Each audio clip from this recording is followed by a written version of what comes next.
Hello friends, আমাদের জীবনে এমন অনেক ঘটনা ঘটে যা প্রত্যাশিত নয়। তখন মনে হয় এমনটা কেন হলো, এমনটা তো হওয়ার কথা ছিল না। কিন্তু যা হয় তা ভালোর জন্যই হয়।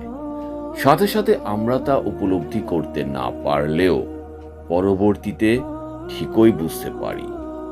আজকের অনুপ্রেরণামূলক গল্পটি নির্বাচন করা হয়েছে এই বিষয়টির উপর ভিত্তি করে।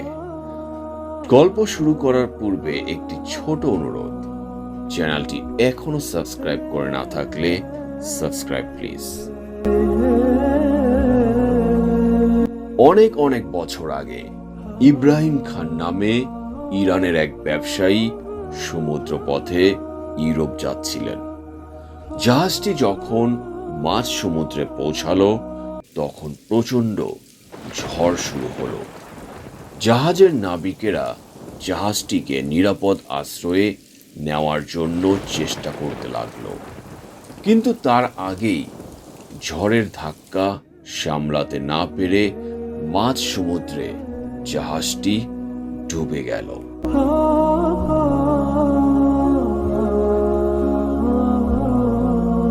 জাহাজে থাকা ইব্রাহিম খান ভাসতে ভাসতে সৌভাগ্যক্রমে এক নির্জন দ্বীপে এসে পৌঁছালো।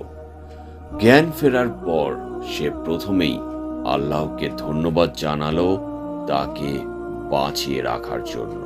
প্রতিদিন সে দ্বীপের তীরে এসে বসে থাকত, যদি কোনো জাহাজ সেদিকে আসে এই আশায়। কিন্তু প্রতিদিনই তাকে হতাশ হয়ে ফিরে যেতে হতো। এরই মধ্যে সমুদ্র তীরে সে তার জন্য একটি ঘর তৈরি করে ফেলল।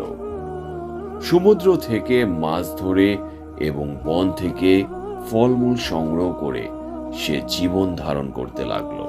এভাবে দিনের পর দিন, মাসের পর মাস যেতে থাকে। সে একদিন খাবারের খোঁজে বনে গেল। বন থেকে ফিরে সে দেখল রান্না করার চুলা থেকে আগুন লেগে পুরো ঘর ছাই হয়ে গিয়েছে এবং কালো ধোঁয়ায় সারা আকাশ ছেয়ে গেছে। সে তখন আফসোসের সাথে চিৎকার করে বলতে লাগলো, হায় আল্লাহ, তুমি আমার ভাগ্যে এটাও রেখেছিলে। এভাবে আফসোস করতে করতে সে এক সময় ঘুমিয়ে পড়ল। পরদিন সকালে এক জাহাজের আওয়াজে তার ঘুম ভাঙল। জাহাজটি সেই দ্বীপের দিকে তাকে উদ্ধার করার জন্যই আসছিল। সে অবাক হয়ে বলল, তোমরা কিভাবে জানলে আমি এখানে আটকা পড়ে আছি? জাহাজের ক্যাপ্টেন জানালো, তোমার জ্বালানো ধোঁয়ার সংকেত দেখে।